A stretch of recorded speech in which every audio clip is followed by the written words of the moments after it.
Bonsoir à toutes, bonsoir à tous et bienvenue pour cette masterclass consacrée à l'immense artiste Jan Peiming. Merci beaucoup, cher Jan Peiming, d'être avec nous ce soir.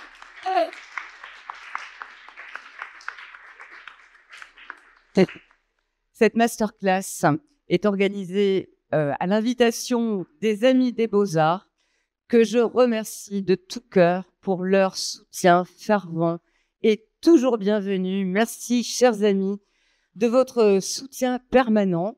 Voilà, c'est une masterclass qui sera donc mise en musique par Frédéric Guerigargot, qui est une amie et une consoeur. Et puisque Frédéric va entamer cette conversation avec Jan Peiming pour mieux le faire découvrir, le faire parler, répondre à toutes ces questions, je me permets de te présenter, cher Frédéric.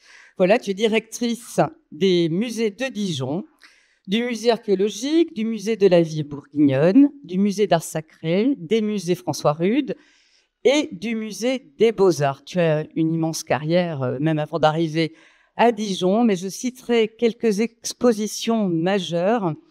En 2022, la mode au XVIIIe siècle avec le musée des Beaux-Arts de Nantes.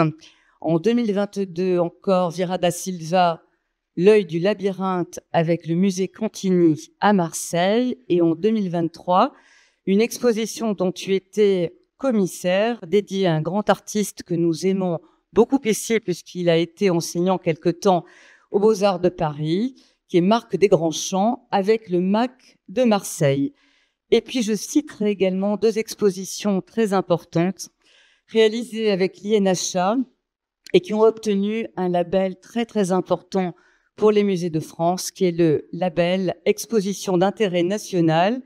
Et je vous assure que c'est un label très difficile et très prestigieux pour deux expositions. En 2023, à Portée d'Asie, et en 2024, Maître et Merveille, une exposition en 3 volets, dont 2 volets se tenaient à Colmar et à Besançon. Donc, en effet, une très belle carrière, un amour de l'histoire de l'art et des artistes de notre temps. Je voulais également vous dire que nous sommes très heureux d'avoir cette belle représentation dijonnaise, bourguignonne, puisque nous aurons aussi la chance d'avoir avec nous François Rebsamen, qui a été maire jusqu'à il y a peu de Dijon, président toujours de Dijon Métropole et ancien ministre. Donc, bienvenue à la Bourgogne, bienvenue à Dijon.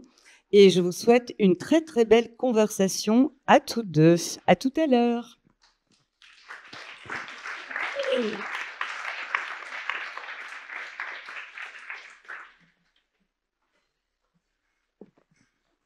Merci beaucoup et bonsoir à tous. Alors, on m'a dit de bien poser le micro comme ça va? Vous m'entendez bien? Voilà, formidable. Ben, écoutez, je suis ravie d'être là. Merci vraiment pour cette invitation, à cette opportunité qui nous est faite de poursuivre notre collaboration avec Ming, puisqu'effectivement, lorsque j'étais à Colmar, avant d'être à Dijon, j'étais à Colmar, j'avais consacré à Jan Peiming une exposition importante qui s'appelait Jan Peiming au nom du Père. Et c'était un grand moment pour l'histoire du musée Unterlinden, mais aussi pour Ming, je crois. On y reviendra puisqu'on va voir quelques images aussi de cette exposition. Pour pouvoir vous présenter Jan Peiming et entamer cette discussion, on s'est dit que ce serait sympa de renouer un peu l'ensemble, enfin de revoir, de parcourir l'ensemble de la carrière de Ming et de voir d'où il vient. Alors je dis Ming, son nom c'est Jan Peiming, donc Jan c'est le nom de famille, donc je le précise parce qu'il y a beaucoup de confusion, et Ming est son prénom, donc je me permets de l'appeler Ming. Et donc on se connaît pas depuis si longtemps en fait, depuis 2019 seulement, mais depuis on s'est plus quitté, donc je suis ravie d'être à ses côtés ce soir et parmi vous. Voilà. Alors c'est pas ça qu'il faut que je prenne, c'est ça. Voilà. Les années de formation ont été évoquées effectivement dans l'exposition colmarienne en 2021. Pour la première fois, c'était la première fois en fait que tu montrais tes dessins de jeunesse, ceux qui ont été réalisés lorsque tu étais à Shanghai. Je rappelle que Ming est né le 1er décembre, donc on peut dire bon anniversaire, parce que c'était hier. Hein. Donc bon anniversaire Ming. Il est né le 1er décembre 1960 à Shanghai, en fait, et sous le signe du rat. Hein, donc ça, c'est l'année du dragon cette année, je crois. Hein. Je me trompe pas. Là, donc c'est très bien. Donc sous le signe du rat, dans un temple bouddhiste désaffecté où vivait sa famille en fait. Et c'est là que Ming a grandi dans ces quartiers de Shanghai. Et les années 60 sont celles de la révolution culturelle en Chine, en tout cas à partir de 1966. Là, c'est mon année de naissance. Hein. Et donc, c'était la révolution culturelle en Chine. Et vous avez été délogé dans un appartement de 18 mètres carrés avec toute la famille. Enfin, il y a eu quand même pas mal de bouleversements dans ta jeunesse. Et tu as très vite été remarqué pour tes talents de dessinateur. Et tu as été fasciné par un peintre docker qui faisait des portraits de Mao. Alors, je ne sais pas si tu veux parler un petit peu de ces années de scolarité au collège et au lycée, où tu as fondé aussi un atelier d'art plat.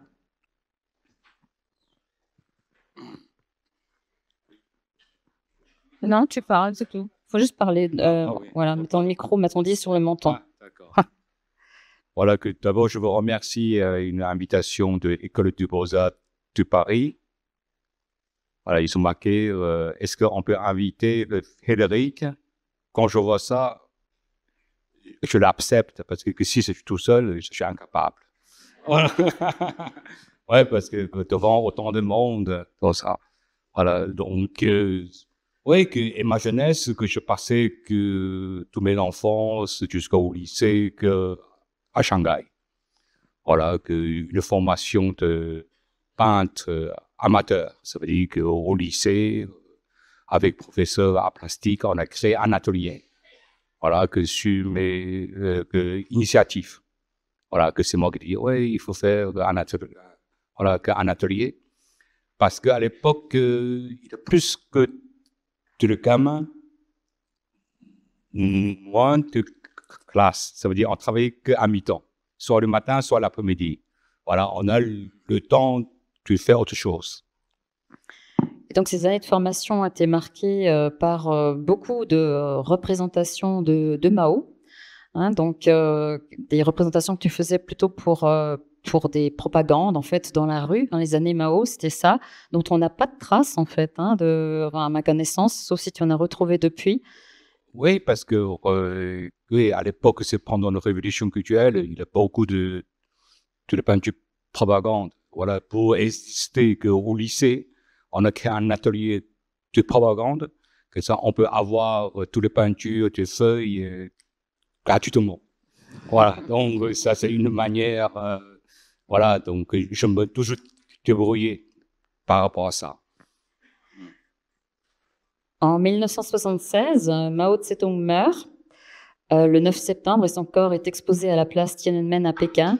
Et c'est la première fois que tu peins, en fait, Mao en noir et blanc à cette époque-là. Hein, et dès le départ, en noir et blanc. Pourquoi?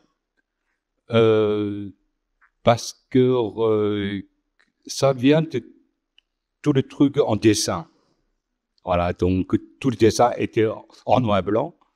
Quand la mort de Mao Tse-tung, on m'a demandé de faire un portrait. Voilà, on ne peut pas faire en couleur. Voilà, on est obligé de faire en noir. Voilà, c'est la peinture en deuil. Voilà, donc à partir de ce moment-là, voilà, donc je commençais à travailler beaucoup de fusées, voilà, et des crayons. Voilà. Et donc à l'extérieur, si Mao, les soldats, les paysans ouvriers, tous les portraits de propagande étaient effectivement la panacée de ce que tu pouvais réaliser, à l'intérieur, dans le milieu familial, tes modèles étaient les membres de ta famille. Et je montre ici un fusain sur papier qui représente ta grand-mère, voilà, qui est le premier portrait. Oui, c'est ma grand-mère qui vient de la campagne, qui arrive à Shanghai. Voilà, que je le dis, voilà, qu'il pose, quoi. Voilà, ah oui. Donc, c'est la source de que là, comment dire, oui, c'est le modèle vivant. Voilà, donc. Alors, je montre quelques-uns des portraits de famille qui sont, alors, le portrait de la grand-mère. Il a aussi représenté d'autres membres de sa famille. Mais là, je vous montre surtout des autoportraits. Ah oui, je prends, c'est ça. Voilà. Des autoportraits que Ming a réalisés donc de lui-même dans la veine d'un artiste qui était très important en Chine à l'époque, qui était Elia Repin, dont il y a eu une exposition il n'y a pas si longtemps à Paris d'ailleurs, et qui a beaucoup marqué les étudiants et l'étudiant que tu étais à cette époque. Oui, qu'à l'époque, Repin, c'est le dieu, voilà, en Chine. Ouais, c'est vraiment très important. Voilà, parce que l'année, tu vois, que 50, tous les étudiants, l'année 20, ils sont tous venus en France, l'année 50, ils sont tous partis en Russie. Là, il y a un autoportrait du 2 décembre 78. Hein. Ouais. Ça, c'est encore un anniversaire. Là. Voilà. D'autres autoportraits que tu as réalisés à cette époque, hein, à la fin des années 70, que j'ai associé à des portraits de Courbet, parce que c'était aussi une personnalité de la peinture française qui était très connue, enfin qui était connue en tout cas dans le milieu de l'art plastique en Chine à cette époque-là, comme un révolutionnaire, un peintre révolutionnaire, et qui était très prisé par les jeunes générations d'artistes que tu as fréquentées. Oui, parce que il était très important à l'époque pour le commune de Paris. Voilà, les Chinois qui associaient ça. Voilà, avec ça, c'est pour ça qu'on a fait de Courbet une propagande voilà, assez énorme. Voilà, tous les Chinois, ils connaissent. Je montre encore quelques œuvres de jeunesse, notamment une photographie de l'intérieur de votre appartement, de l'appartement de ta famille en 79. On retrouve l'autoportrait qu'on vient de voir au chapeau à l'instant, puis aussi les natures mortes, des paysages. Donc, ce sont des sujets assez traditionnels de la peinture traditionnelle que tu faisais. Et donc, pas mal de portraits. Donc, une photo de toi en 80. Donc, tu es encore à Shanghai à ce moment-là, en train de peindre. C'est qui sur la photo ? Ça, c'est une modèle que le professeur il a trouvé. Voilà, donc on a peigné ça donc au lycée. D'accord. Et voilà, c'est un petit appartement. Il fait 18 mètres carrés. Voilà, que je suis affiché sur le mur. Voilà, plein de dessins, donc et la gouache. Et je me souviens que tu m'avais parlé d'une anecdote par rapport à la représentation des crabes et du Mao Tai. Ta mère avait cuisiné du crabe et tu lui avais demandé de ne plus toucher à rien pour pouvoir le représenter. Et du coup, tout le monde a mangé froid, en fait, ce jour-là. Oui, parce que le crabe cuit, il est devenu rouge. Crabe, ils ne sont pas cuits, il est gris. Voilà, que je préfère en rouge avec le couleur du Mao Tai. Voilà. Voilà, petite anecdote. Où est-ce que l'on suit au niveau des diapos ? Voilà. Donc, en 1979, tu tentes le concours d'admission à la Shanghai Art Design School, hein, qui est une école de beaux-arts là-bas, à Shanghai. Et tu es rejeté, en fait, de cette école. Tu n'es pas accepté. Oui, parce que... oui, ça c'est normal, hein, parce que l'école de beaux-arts de Shanghai, 79, ils ne sont pas recrutés. Tous les bons, ils sont tous retranchés. À cette école-là, il y a beaucoup de pistons, tout ça. Voilà, et mes pistons, ils ne sont pas assez forts. Ouais. Oui, je suis allé voir deux des professeurs. La première chose, il m'a demandé qu'est-ce qui fait que vos parents? Voilà, je lui dis que c'est l'ouvrier. Voilà, donc, voilà, que si c'est les autres parents, ils sont le soir. Alors, quand le professeur de l'université, au soir, que voilà, et des docteurs, tout ça, ils ont plus de chances que moi. Voilà, je l'accepte. Bon, ça n'a pas marché sur ce coup-là. Ouais. Mais ta chance, finalement, c'est que Deng Xiaoping, qui est au pouvoir à ce moment-là, entreprend un certain nombre de réformes qui permet aux étudiants d'aller étudier à l'étranger, et en particulier en Europe, pourvu qu'ils aient un membre de la famille là-bas. Et notre chance à nous en France, c'est que Ming avait un oncle à Paris et non pas à Amsterdam ou ailleurs. Donc c'est formidable parce que du coup, tu as fait toutes les démarches administratives avec l'aide de ton oncle pour rejoindre la France. Et tu arrives le 26 août 1980 à Paris. Tu loges chez ton oncle rue Beaubourg et tu prends des cours de français à l'Alliance française. Ouais, pendant un mois, ouais. La même année, fin novembre, tu déménages à Dijon et tu travailles au restaurant Le Dragon Céleste. Je crois que j'ai une image, voilà. C'est pour ça que j'ai demandé tout à l'heure, c'est bien l'année du dragon. Hein. Ouais. Cette année, donc, on te voit en fait sur ces photos devant ce fameux restaurant dans lequel tu as travaillé un certain temps, hein, je crois. Oui, à peu près pendant 8 ans, à peu près tous les soirs. Ouais, et la journée que j'étais au Beaux-Arts. Voilà. Et le soir, je retournais au restaurant. C'est pas mal, parce que comme ça, et le soir, j'ai un repas chaud, chinois. Voilà. Voilà, donc c'est... Donc l'intégration s'est faite doucement. Ouais. C'est bien.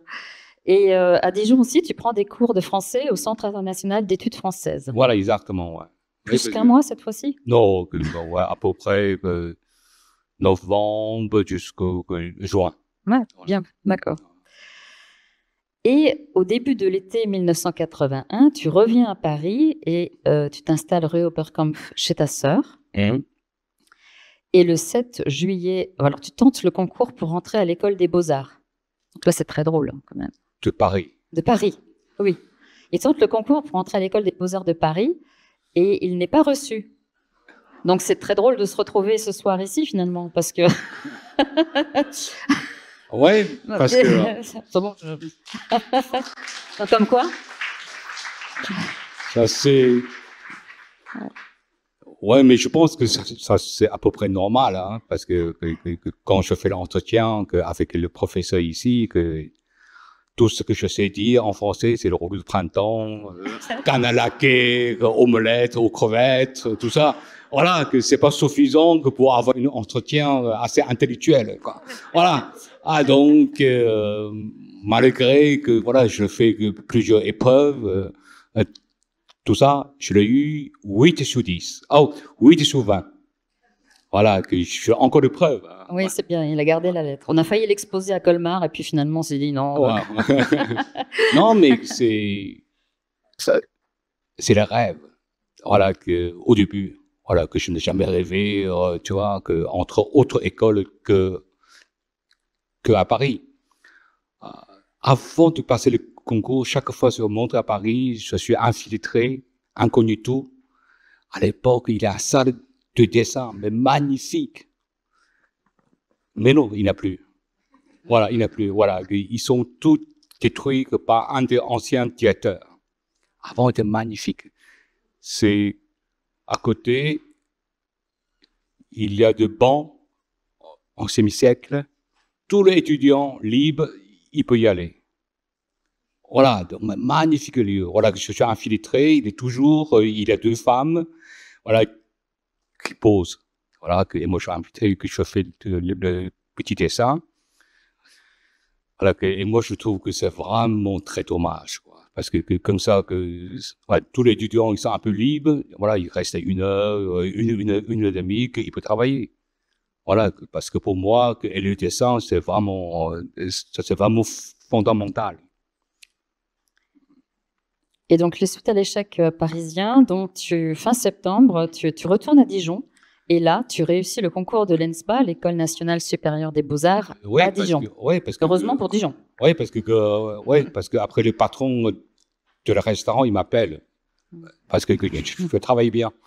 Voilà, je travaille bien. Il m'a dit, tout ça. Je dis, ouais, à Paris, j'ai envie de réinscrire dans une école de la langue. Voilà, donc... mais finalement, que je connais une fille américaine, elle était au Beaux-Arts, que je le croisais dans la rue. Non, elle est venue manger dans le restaurant. Elle m'a dit, voilà, elle m'a dit qu'il a eu, fin septembre, il y a le concours de l'école de Beaux-Arts à Dijon. Voilà, donc elle m'a aidé pour l'inscrire. Voilà, que je le passais, que je l'ai eu. Voilà. Donc, après que je commençais, comment dire, donc travailler au Beaux-Arts. Voilà. C'est ça. Donc, c'est les débuts à l'école des Beaux-Arts de Dijon. Et tu t'installes finalement à Dijon. Et finalement, Ming vit toujours à Dijon aujourd'hui. Donc, il est resté très fidèle à sa ville d'adoption. C'est à Dijon aussi que tu rencontres les fondateurs du consortium, tels qu'Éric Colliard, Xavier Doroux, Franck Gaudreau, avec lesquels tu as conservé une amitié durable avec le consortium et avec tous les acteurs culturels de Dijon. Oui, mais avec eux, au départ, c'est pas facile. Hein. Parce qu'à l'époque, le consortium qui montre que des choses abstraites, conceptuelles, l'art, voilà, très froid. Voilà, et moi, je fais une peinture très figurative. Voilà, je mets beaucoup de temps. Mais heureusement que j'ai un professeur au Beaux-Arts, il s'appelle Jaume Sifra. Un jour que je discutais avec lui, il m'a dit, toi, si tu peux convaincre et le consortium, tu peux aller très loin. Voilà, que je commençais, voilà, essayer de montrer à mon travail, tout ça. Mais au départ, c'est pas facile. C'est pas facile. Un jour, Xavier Doroux, il m'a critiqué pendant à peu près pendant une demi-heure, devant 15 personnes, voilà, il m'a descendu que j'étais vraiment nul. Il y a deux façons de réagir. Première, on dit, il est con. Voilà que je ne lui parle plus. Voilà. Deuxième chose, je réfléchis très chinois. Je dis, comment le type qui peut dépenser 30 minutes peut te dire tu es nul? Je dis, finalement, je ne suis pas aussi nul. Voilà. Donc, après, quelques mois après que je l'ai invité pour mon atelier, évidemment, que voilà, s'il vient, que je le fais un petit repas chinois, pour d'abord voilà, donc bien manger, voilà, une très bonne bouteille de vin, voilà, bien. À Dijon, on boit bien. Hein. Voilà, bien boire. Voilà, en ce moment-là, que je lui demande, est-ce que tu peux présenter, écrire une lettre de recommandation pour le musée de Ville de Paris. Voilà, au musée d'art moderne de Ville de Paris. À l'époque, ils sont en train de rechercher de jeunes artistes pour l'atelier. Voilà, donc tout ça, je le fichier que pendant 1 mois, 2 mois. Après, il a écrit une lettre. Il m'a dit, le travail de Yan Pei-Ming, c'est pas notre tasse du thé. Mais quand il s'agit d'une peinture forte, c'est une peinture incontournable. Voilà, je vous prie, voilà, Madame Béatrice Parent, prie, voilà, que voilà, donc, faites attention, je sais pas quoi. Il m'a filé la lettre. Je l'ai envoyé à Béatrice Parent, une lettre recommandée, accusée réception, de la part de Xavier Doroux. Voilà, c'est pas moi qui ai envoyé ça, c'est lui qui a envoyé ça. Quand Béatrice Parent qui a reçu une lettre de recommandée, ça veut dire, c'est un jeune artiste important. Voilà, ouais, il est important. Voilà, elle a fait très, très, très attention. Voilà, à partir de ce moment-là, elle nous a écrit, voilà, tout ça, il faut venir de Paris pour montrer la peinture. C'est une très grande peinture. Je n'ai pas de moyens. Quand les Dijon ramenés à Paris pour amener au musée de la moderne de Ville de Paris, c'est pratiquement impossible. Après, seule solution, je roule la toile. Je prends le train. Ouais, avant, ce sont de vieux trains, quoi. Voilà. Avec le bagage en haut, je mettais ça. Voilà, donc, voilà, je suis arrivé à Paris, je suis rendez-vous avec Béatrice Parent. Quand je l'ai vu, il y a 3 femmes qui sont présentes. Suzanne Paget, Béatrice Parent et Laurence Bosset. Tous les 3.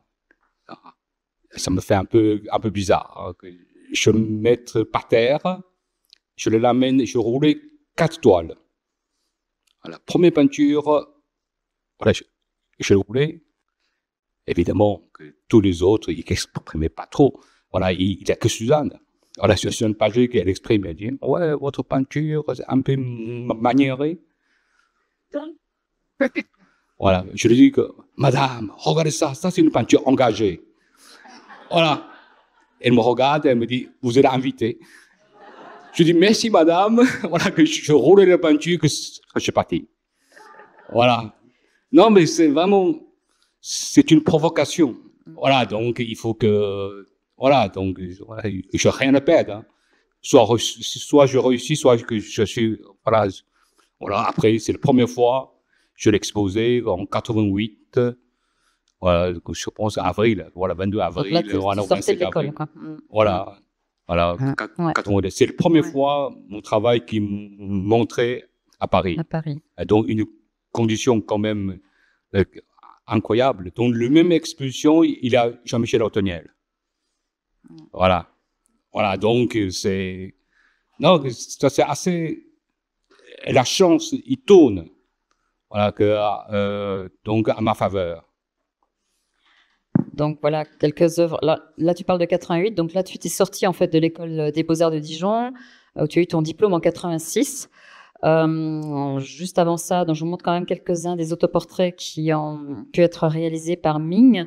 Et je vous cite une lettre que Ming a écrite à Monsieur Xu en 82. C'était ton professeur, Monsieur Xu? Ouais. On dit Xu? Ouais. Où tu dis « Je suis en train de changer de style, le style de mes peintures. L'école où je suis est une école moderne. » Il est à Dijon, donc. Hein.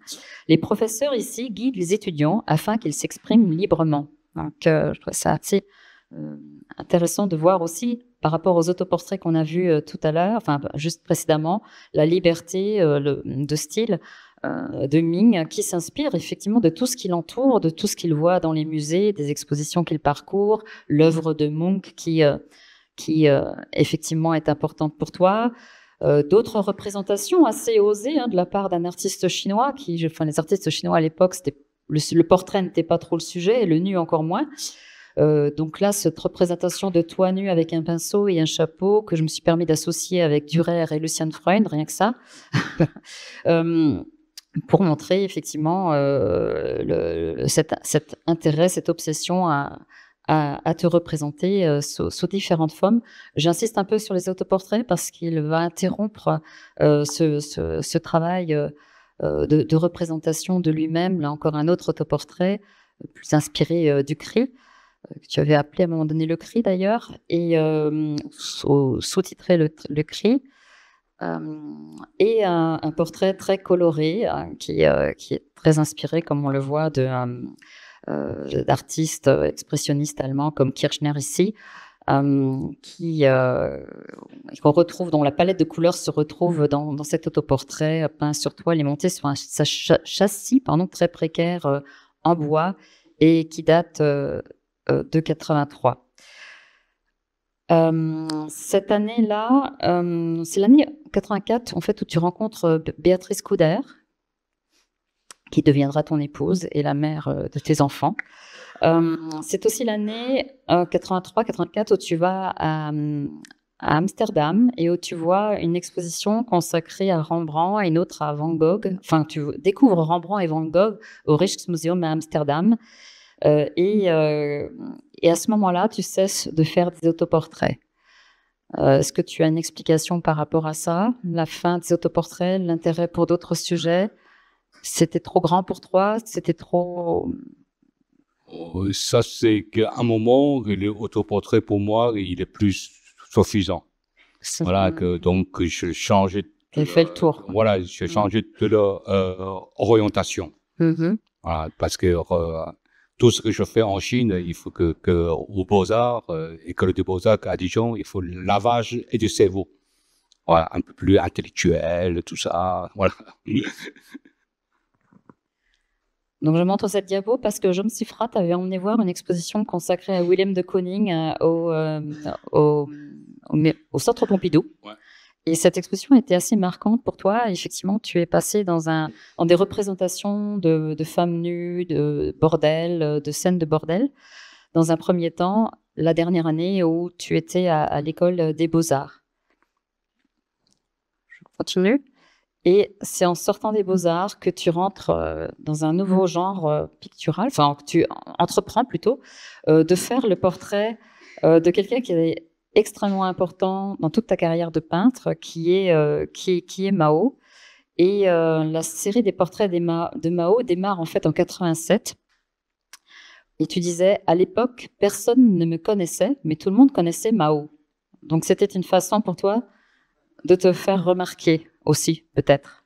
Oui, parce que je fais ma première exposition chez Anne de Villepoix. Voilà, donc en 91, je fais que le portrait de Mao. Parce que je cherchais un sujet comme ça, je dis qu'est-ce que je peux faire à Paris. Voilà, donc Mao, ça c'est parfait. Voilà, que pour à l'époque, ça veut dire que la propagande à l'envers. Voilà, avant je fais la peinture de propagande. Voilà, en France, c'est le portrait de Mao qui m'a redonné une vision visible. Ah, voilà, donc, ouais, donc cette exposition-là, première expo à Paris en 91, voilà, que Anne de Villepoix, elle m'a tout vendu, tu vois, voilà, que ça me donne une courage incroyable, voilà aussi. C'est vrai que ces portraits de Mao ont rencontré beaucoup de succès, puisqu'assez rapidement, tu rentres dans les collections du Musée d'art moderne de la ville de Paris, grâce à ce portrait de 3/4 qu'on voit à gauche de l'image. Et assez rapidement aussi au Muséum Ludwig à Cologne. Donc c'est quand même assez significatif de l'importance que ces portraits ont et des formats aussi qui sont de plus en plus grands. Là, vous voyez, ce sont des tableaux qui font 3 mètres de haut sur 4 mètres de large, composés en 2 panneaux en fait. Vous voyez, ce sont comme des diptyques, 2 panneaux associés qui donnent un peu la dimension. 3 mètres de large sur 3 mètres de haut sur 4 mètres de large, c'est quand même assez impressionnant. Pourquoi cette taille si monumentale? Je le commandais et le châssis 2 mètres par 3, parce que pourquoi que 2 mètres? L'atelier à l'époque, la porte pas plus que grande de 2 mètres. Sinon, plus grand, je peux pas sortir. Voilà, je peux pas entrer. Voilà, donc c'est pour ça qu'à l'époque, c'est une côté pratique. Voilà, donc c'est comme le Giacometti. Voilà. Pourquoi que son atelier est petit? Voilà, il fait une sculpture très fin. Parce que voilà, s'il fait une sculpture comme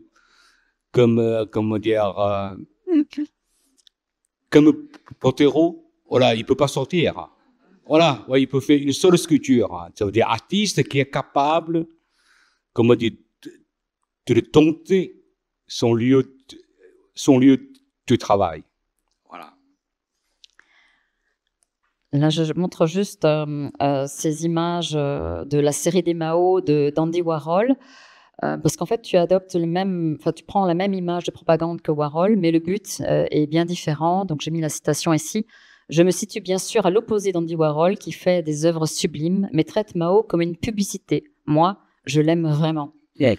Et c'est vrai que tu dis que ces séries de Mao vient aussi pour toi d'une nostalgie très profonde. Mais ce ne sont pas les mêmes que ceux que j'ai réalisés en Chine. Le but a changé. Il y a glissement du politique à l'artistique, mais pas dans un sens critique. Je suis indifférent à ce côté-là. Il y avait du bon et du mauvais chez Mao, c'est tout. L'expression de Mao est faite de simplicité et de sagesse qui sont la marque ancestrale de la culture chinoise. C'est un stéréotype.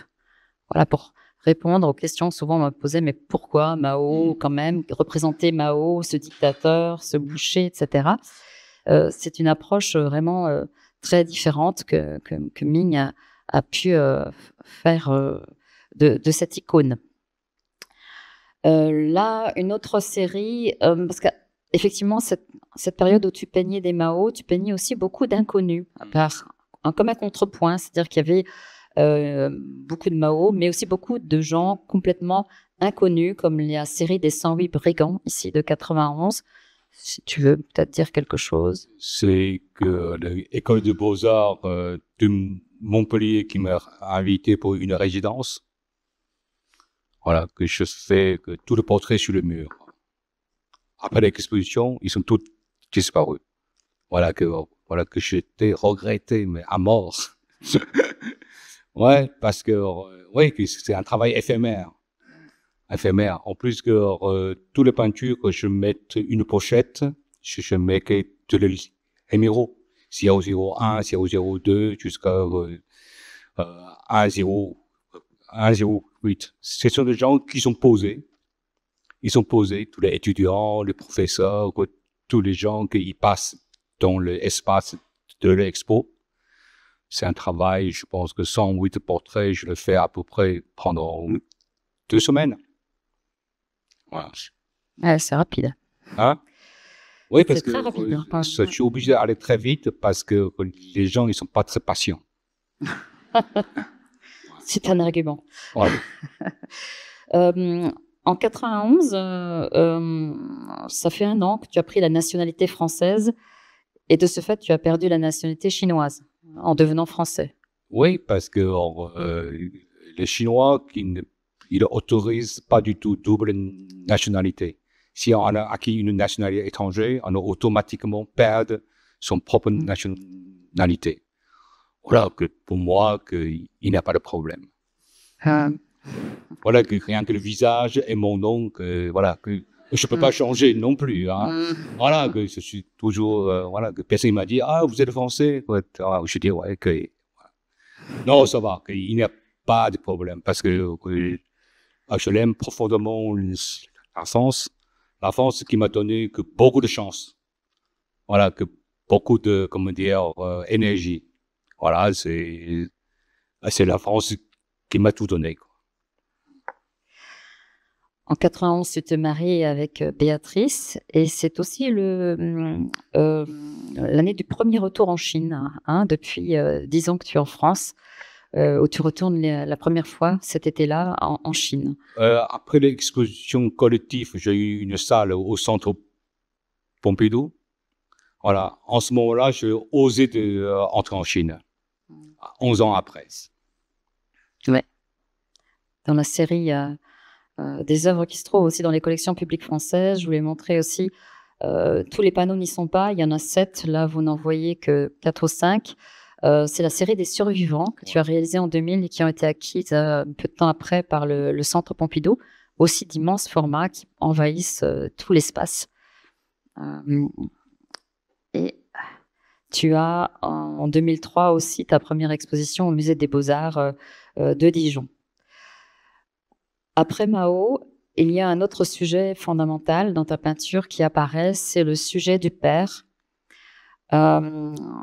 qui entre dans ta peinture au début des années 90, à l'époque où naît ta fille, Sarah, l'aînée de tes 3 enfants. Et tu fais les premiers portraits de ton père, comme si tu avais pris conscience toi-même de ta propre paternité, parce que ton père vit avec toi depuis un certain temps déjà. Oui, que mes parents qui vivent avec nous à Dijon.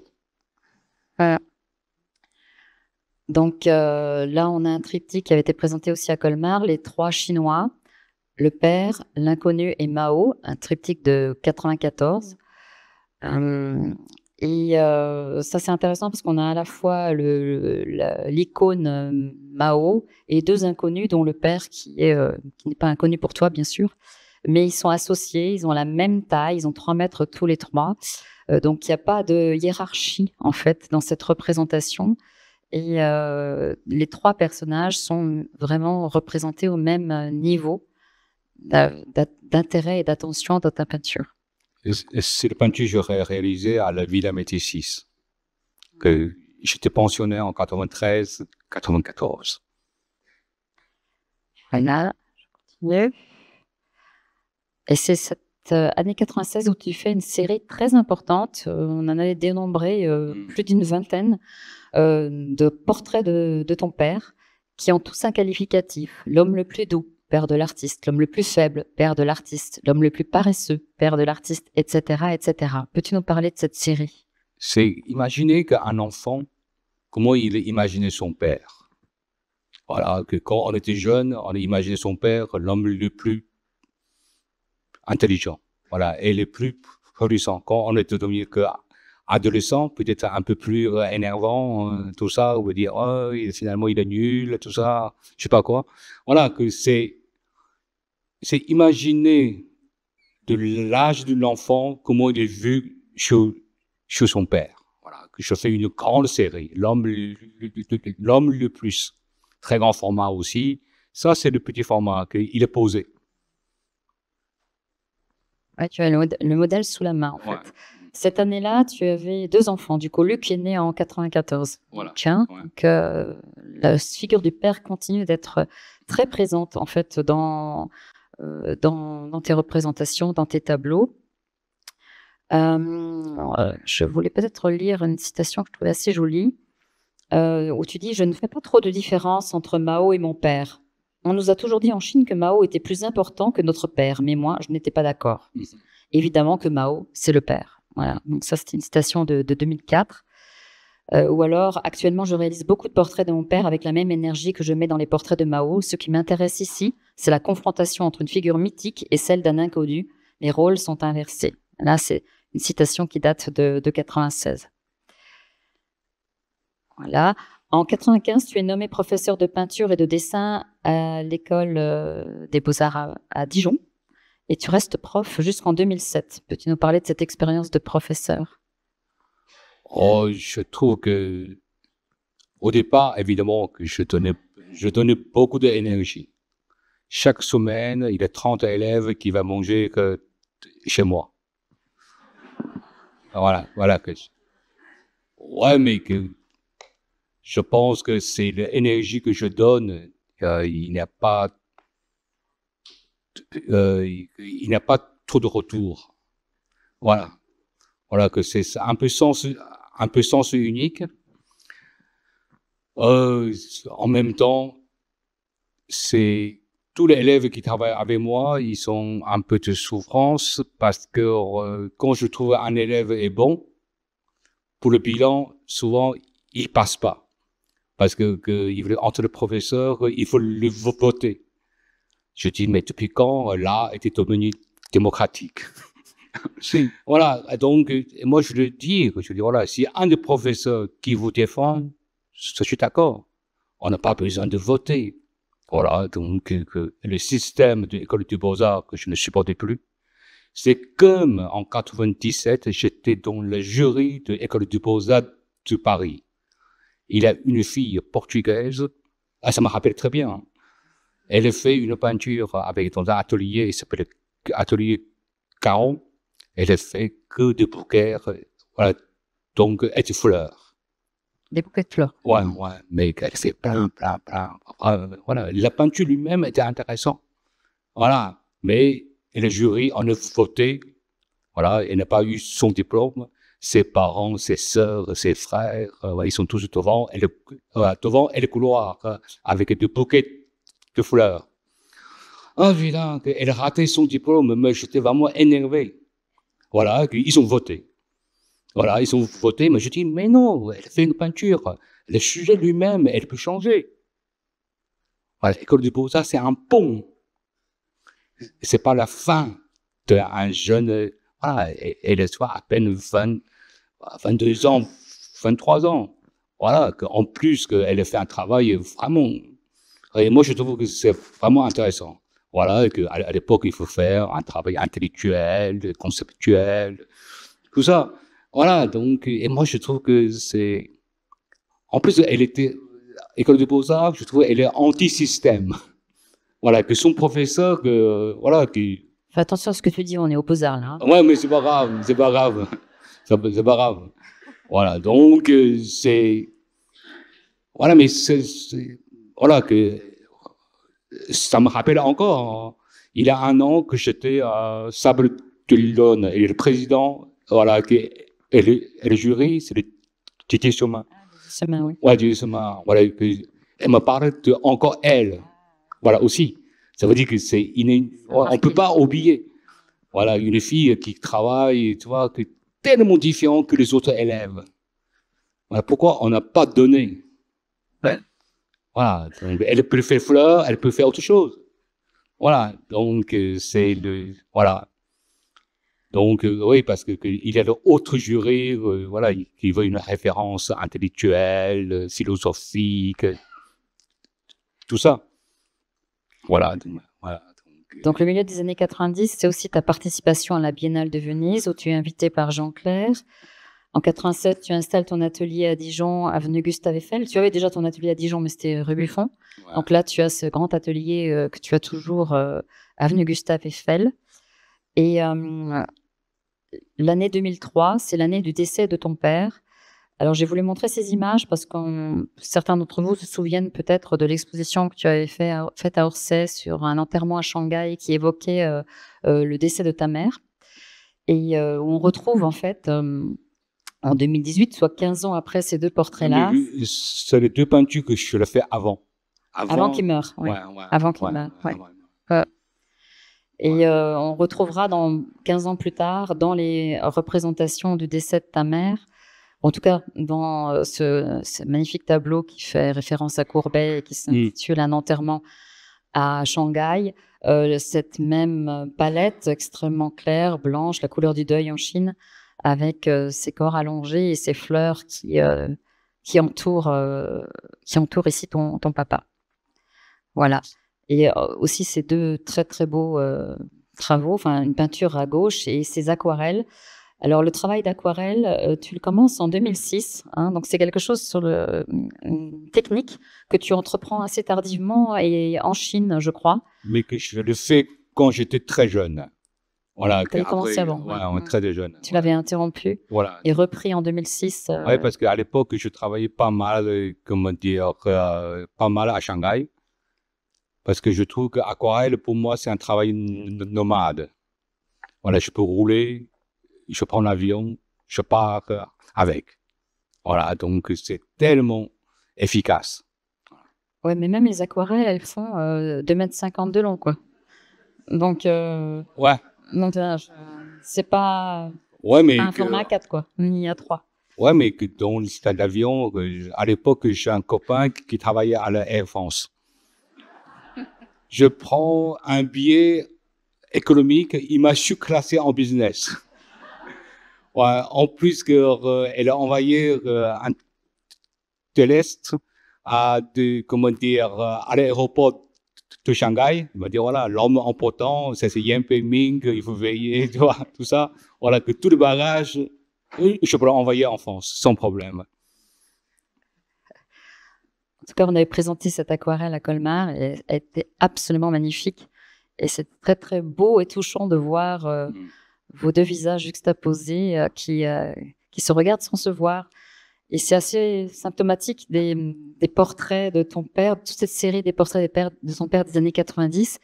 Et là aussi, on voit le rapport que vous aviez tous les deux. Vous étiez proches, l'un à côté de l'autre, mais finalement, ton père était très taiseux, vous parliez pas. Hein, il posait devant toi, tu le représentais, il venait même pas voir le résultat, il se levait, il repartait. Il n'y avait pas de dialogue, en fait. Oui, parce que qu'un très peu de dialogue. La maison était gérée par ma mère. Voilà, que ma mère, le rôle est très important.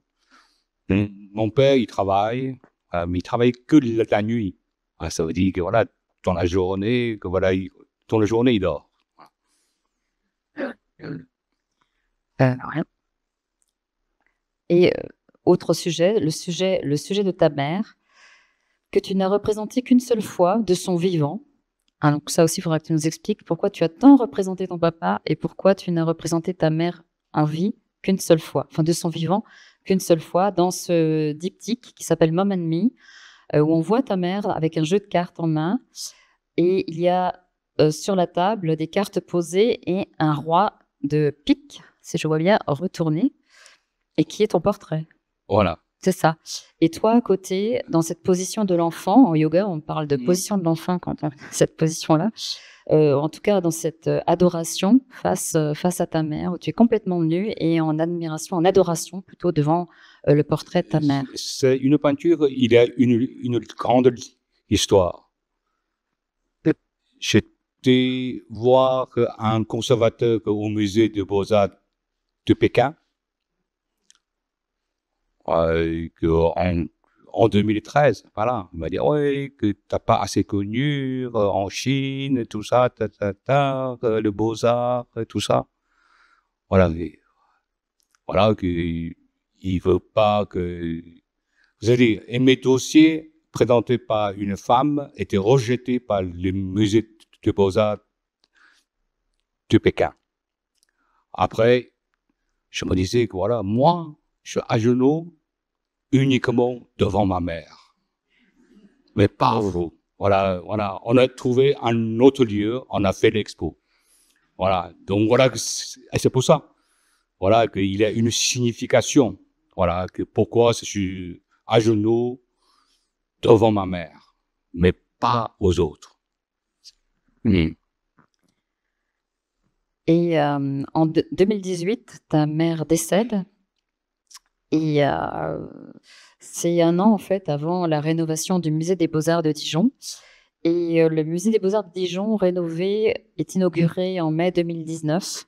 Et à cette occasion, seront présentés dans la fameuse salle des tombeaux à Dijon, au musée des Beaux-Arts, les 3 portraits de ta mère qui ont été donc réalisés à partir d'une photographie.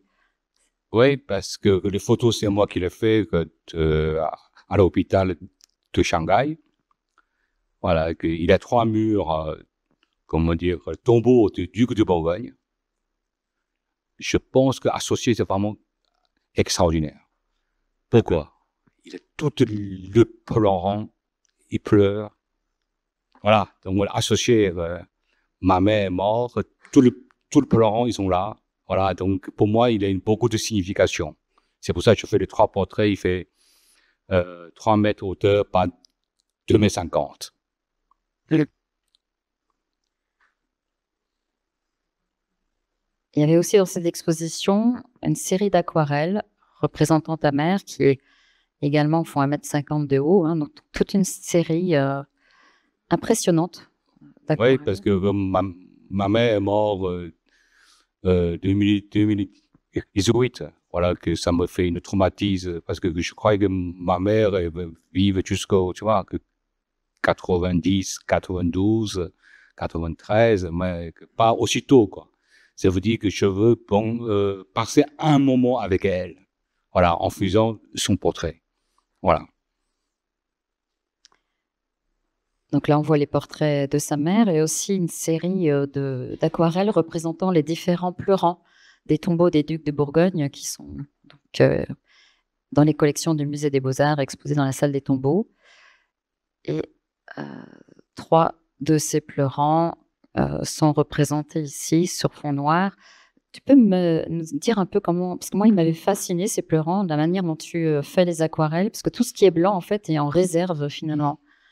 Donc, c'est une façon... Ouais, mais que ça, c'est la magie de l'aquarelle. Voilà. Ouais. Tout le blanc était réservé, voilà, de feuilles. Voilà, donc là, c'est l'exposition Un enterrement à Shanghai dont je vous ai parlé, que vous avez probablement vu, au musée d'Orsay en 2019, qui est un hommage entier une référence à Courbet, mais surtout un hommage à ta mère, avec la représentation de la montagne céleste du paradis en fait à gauche, ta mère au centre et le fameux enterrement de ta mère qui s'intitule L'Adieu. Oui, que c'est un triptyque. Et le portrait de ma mère, il fait 100 mètres de hauteur par 4, un seul tenant. Voilà. Oui, parce que le salle qui est très grand, il faut soit proportionnel par rapport au lieu. Et que je n'ai jamais fait autant de personnages. Voilà, il y a 50 de personnages. Toute la famille donc était présente. C'est un collage de la peinture. Ça veut dire que je demande à un copain, voilà, pour l'enterrement à Shanghai, voilà, donc il est venu, il fait le photo que les gens de ma famille. Voilà, c'est pour ça que je l'ai reçu, voilà, que 300 photos, voilà, à partir de ça, voilà, que je n'ai pas fait l'esquisse, je fais l'esquisse avec la peinture à l'huile. Directement, c'est vrai que tu ne fais pas d'esquisse préparatoire aux peintures, hein, tu attaques directement la peinture. Voilà, c'est une représentation de tes parents avec ton propre portrait tel qu'on l'avait montré à Colmar en 21. C'était une salle qui impressionnait beaucoup. Oui, la peinture, il fait 3,50 m par 3,50 m, un seul tenant. Là, j'avance un peu. Un autre sujet de prédilection dans ta peinture, c'est l'importance des paysages qui apparaissent pareil en 96 dans ton parcours. Tu disais, ce sont des peintures déjà vues, des clichés de paysages. Ce type d'image est bien entendu à relier au reste du travail comme s'il en constituait le cadre, un paysage collectif au même titre qu'un portrait collectif. Mes paysages sont d'une effarante banalité, Il ne s'y passe rien. Il ressemble à tout et à rien. Donc, c'est l'idée de l'universalité du paysage dans ta peinture. Là, j'en montre deux. Un paysage qui est au centre Pompidou, un autre qui est à Dijon. Tu dis, j'aime beaucoup ces peintures de très grand format XXL dans lesquelles on peut physiquement entrer comme on entrerait dans un lieu. La forêt est une forêt imaginaire du type de celle où l'on a envie de faire une promenade, mais en même temps, elle est un peu angoissante. Oui, que souvent, évidemment que je commençais à faire le portrait et le paysage. Pendant longtemps, je abandonnais le paysage. Donc en France. Après, je suis revenu faire le paysage. Alors, ça me redonnait un lieu. Souvent, il s'appelle voilà, lieu du crime au départ, tout ça. Parce que c'est mon ancien propriétaire, il est venu, il a vu le paysage, il a dit « Ah, le paysage, je l'aime ». Voilà, il n'aime pas du tout tout le portrait que je fais. Quand je lui ai rajouté un lieu du crime, en ce moment-là, il a commencé à angoisser. Voilà, donc c'est pour ça, souvent, il y a une série qui s'appelle Le lieu du crime. Alors, redonner une côté dramatique. Voilà, des vues de Shanghai aussi, que tu as redécouvert, complètement transformé. Ouais. Hein, donc, une citation de toi, Shanghai, quand je l'ai quitté, c'était ça. Et tu montres le bâtiment du 19e en bas du tableau. Quand je suis revenue, c'était ça. Tu montres la ville moderne. Ouais. Quand je suis partie à la place de tous ces gratte-ciel, il y avait un champ. Quand je suis rentrée, il n'y avait plus de champs, plus de paysans, plus rien. C'était une autre ville entièrement. Pourquoi je ne la peins qu'aujourd'hui ? Parce qu'il y a un moment où vient l'excitation, la ville a changé, le monde a changé. C'est à la fois un souvenir et une actualité. Et Bruce Lee. La série des Bruce Lee qui apparaît dans les années 90, aussi à la fin des années 90. Un moment, on a mangé ensemble avec un artiste américain. Il s'appelle Steve Paparino. Voilà, donc il m'a demandé si tu fais une exposition à New York, qu'est-ce que tu vas faire? Je dis Bruce Lee. Il m'a répondu, c'est une très bonne idée. Voilà, 3 jours après, le Bruce Lee est fait. Voilà, après je réfléchis, je dis vraiment, c'est un très bon sujet. Voilà, aussi que voilà, c'est côté que cinéma, tout ça. Un jour, je l'ai rencontré, un prince Arabie Saoudite. Il m'a dit, t'es Bruce Lee, c'est un peu trop grand. Tu me fais un petit. Je dis, Bruce Lee, il n'a jamais fait le téléfilm. Il a que fait le cinéma. Voilà, donc. Oui, là, juste pour vous dire, il y a bien d'autres sujets qui sont abordés par Ming dans sa carrière. Là, j'égrène un peu quelques. Oui, ce Bruce Lee, je le fais pour le biennale de 2000 de Jean-Hubert Martin à Lyon. Voilà. Et les autoportraits réapparaissent en fait en 99-2000, alors qu'ils avaient un peu disparu pendant plus de 15 ans. Donc, ils réapparaissent très fortement dans ta peinture.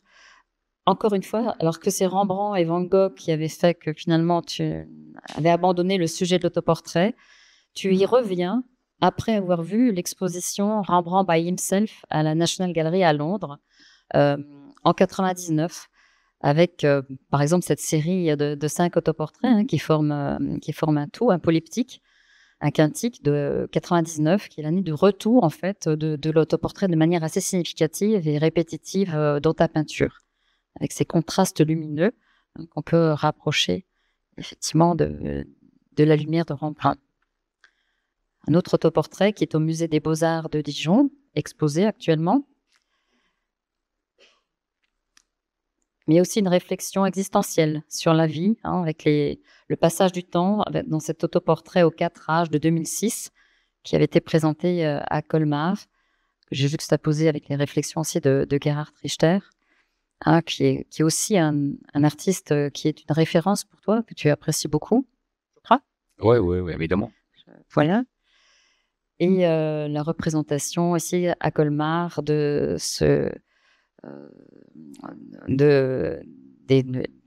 de l'autoportrait au 4H de Ming, avec cet autre autoportrait au fond qui regardait les parents, hein, pour ceux qui ont en tête la vidéo précédente.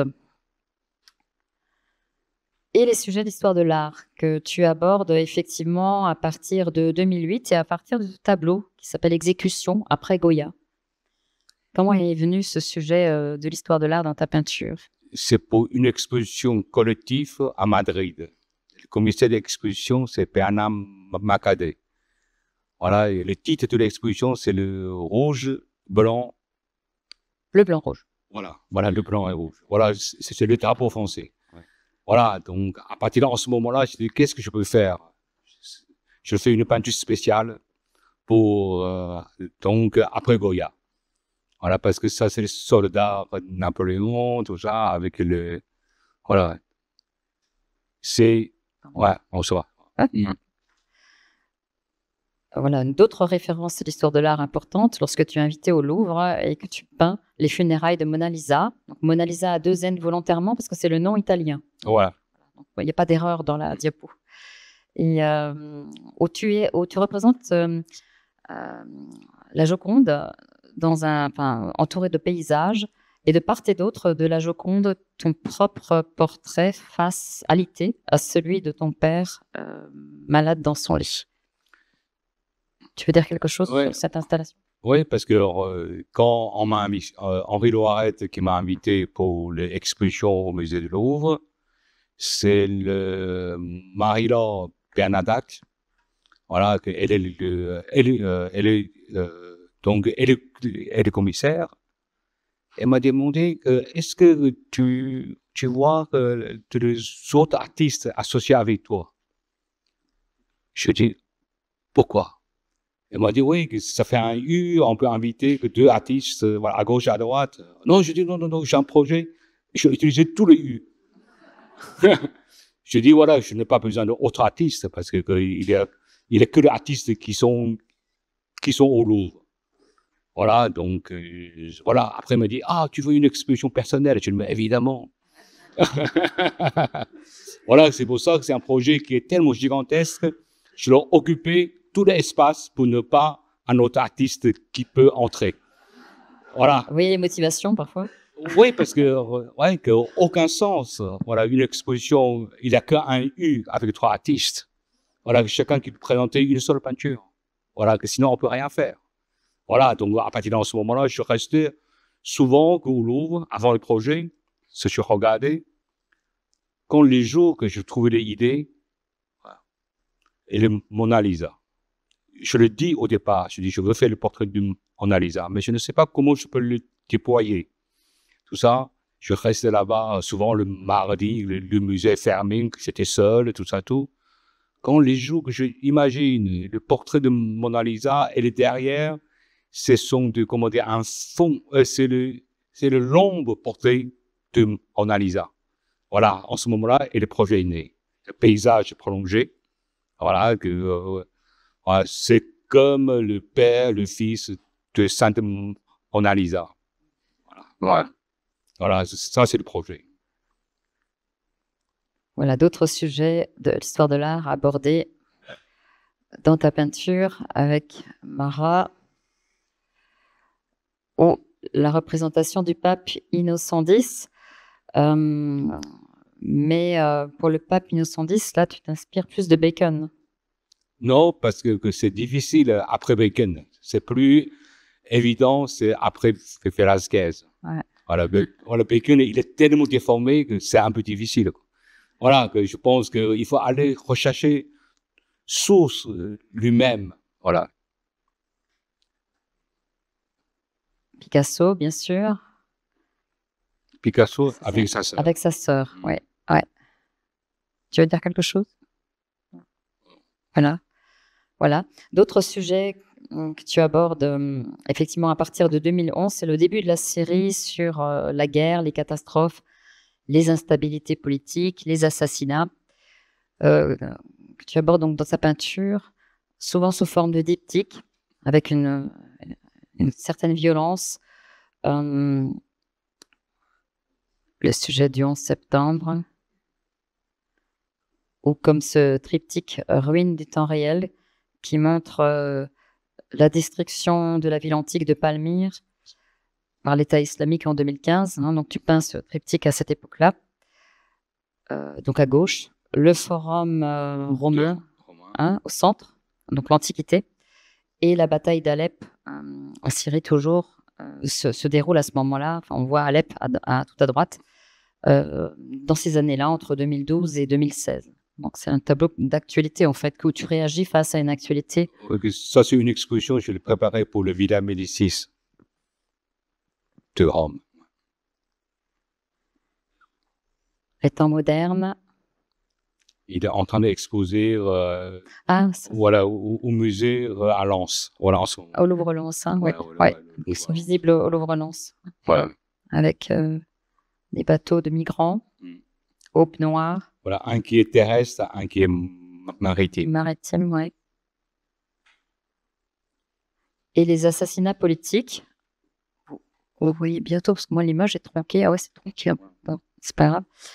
Donc, les assassinats politiques, donc voilà, les images sont très parlantes. Hein, donc, j'ai associé à chaque fois les binômes, donc Harvey Oswald et Kennedy, Malcolm X et Martin Luther King. On est en 2012, hein, cette série. Gandhi, Saddam Hussein. Tu veux dire quelque chose sur cette série? Ça, c'est une fausse image. Ouais. Et la série Game of Power. Alors ça, tu peux peut-être en parler, parce que c'est une série que tu as entamée effectivement en 2017, mais il y a un petit tiret parce qu'elle n'est pas terminée. C'est un work in progress, en fait. C'est une série qui continue, qui se poursuit dans le temps. Oui, ça c'est une peinture, j'ai envie de faire une seule peinture très grande à une vie entière. Pour l'instant, ici, exposé, il est 60, je viens de rajouter 4. Voilà, en ce moment. Voilà. Donc, comme ça, que chaque année, ça va rajouter quelques-uns. Ouais. Et en fait, tu parles de l'histoire mondiale à travers tous ces portraits, des portraits de personnalités liés à l'histoire contemporaine. Et enfin, voilà, je voulais montrer deux œuvres qui me semblent extrêmement importantes dans ton parcours. Tu dis effectivement que peindre, c'est enterrer, faire naître en même temps, rechercher l'équilibre. C'est une citation de 90. Et en fait, là, il y a deux œuvres importantes, à mon sens, dans ton parcours. Celle de droite, qui s'appelle « Nom d'un chien, un jour parfait », et celle de gauche, qui est liée à la pandémie, qui s'appelle tout simplement « Pandémie ». Alors, attendez, je vais vous montrer « Nom d'un chien, un jour parfait », qui a été réalisé en 2012. Et sans cette œuvre, probablement qu'on ne serait pas là ensemble ce soir et qu'on n'aurait pas fait l'exposition de Colmar en 2021. C'est une œuvre dont j'ai entendu parler en 2012 par la presse et qui était exposée, je vais vous le montrer, à la chapelle de l'Oratoire au Musée des Beaux-Arts de Nantes en 2012. J'ai vu ça dans la presse et cette année-là, j'ai emmené toute ma famille en vacances en Bretagne parce que je voulais absolument voir ce triptyque. Je ne te connaissais pas, je connaissais le travail de Ming un peu comme tout le monde, plus ou moins.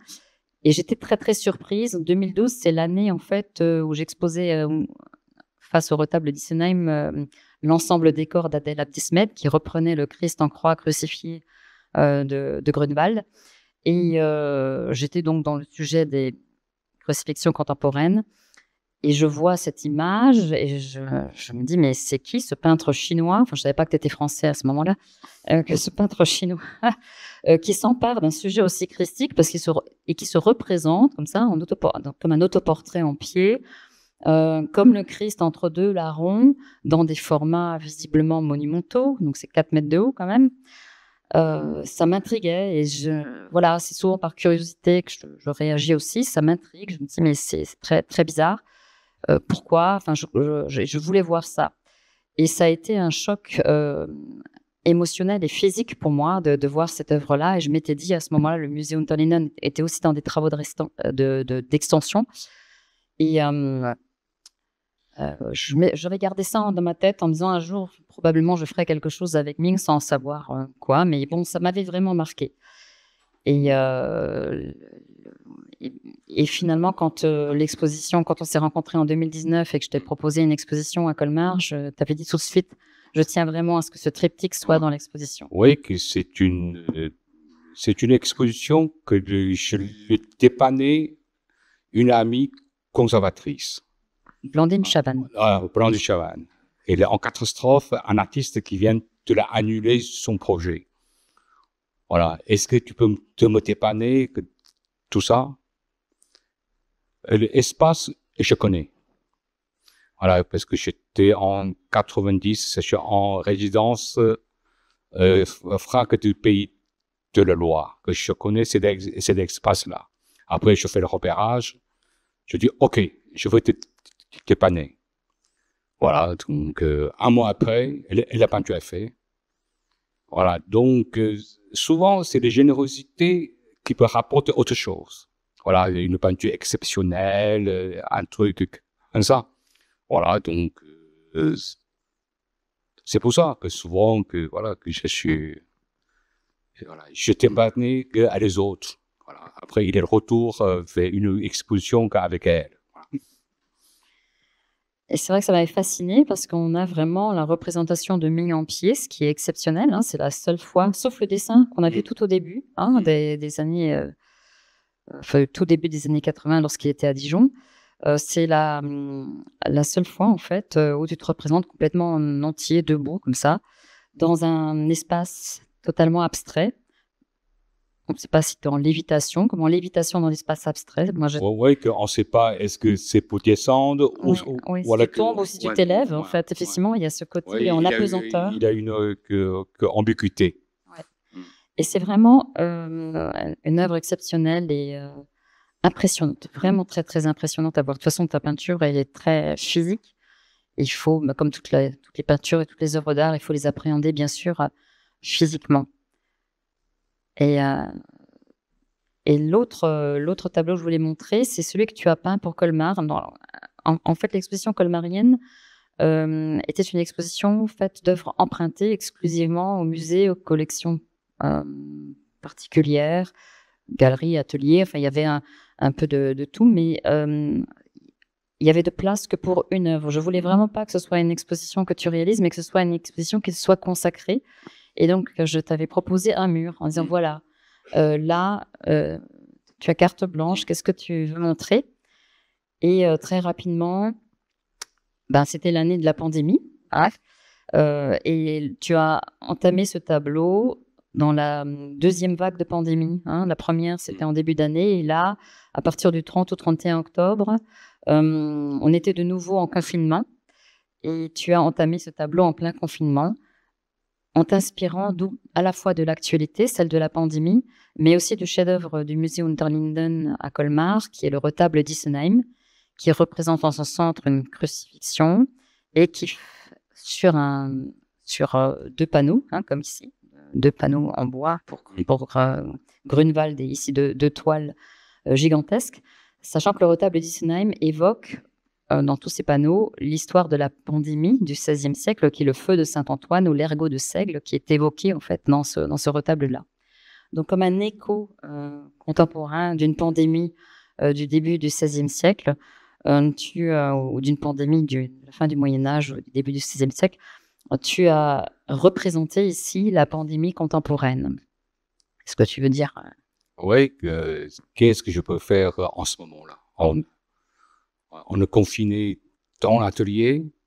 Voilà, il y a une peinture extraordinaire qui est à Colmar. Je fais une réponse à une nouvelle pandémie aujourd'hui.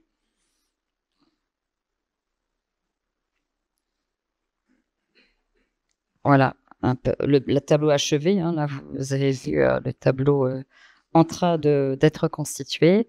Le tableau achevé où en fait il s'agit aussi d'un autoportrait puisque c'est toi qui es représenté la pelle à la main devant un trou béant avec un masque et des personnes qui s'affairent autour pour enterrer les morts et au fond un paysage contemporain mais aussi la représentation tout à gauche de Saint-Pierre de Rome.